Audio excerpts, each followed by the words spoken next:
Well, hello everyone.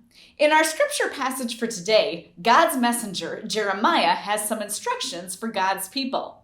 And we want you to try to guess what God instructed his people to do. But first, you need to know the background. You see, some really bad people who did not know God had done some really bad things to God's people. And now, after doing a bunch of mean and awful things, they took God's people away from their homes and made them live with them where the bad people lived. And God's people felt really mad and sad about it. So, what do you think that God had the prophet Jeremiah tell them to do? Did he A, tell them to quit crying about it because they got exactly what they deserved? Or B, did God tell them to just blend in and do what all the bad people did so that they didn't look weird or cause problems? Or maybe consider option C. Did he tell them to sneak out and run away from the bad stuff and go back to their old home as soon as they could?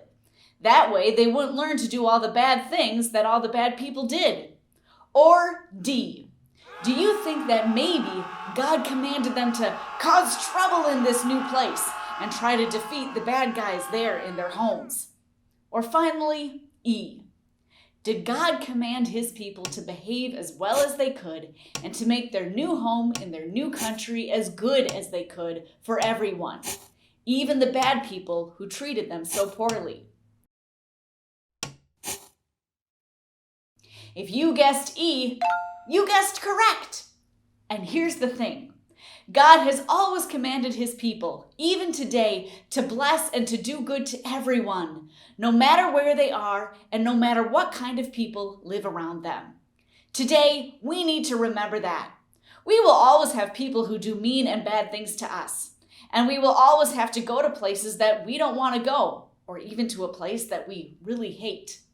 But when we follow God, God calls us to do something surprising.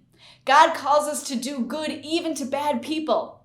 And even if we feel like God has called us to live in a bad place, God still calls us to do good so that we can start changing it into a good place. Why? Because Jesus treats us in the exact same way. When he came to earth, he did exactly that. And he wants us to do the same thing no matter where God puts us.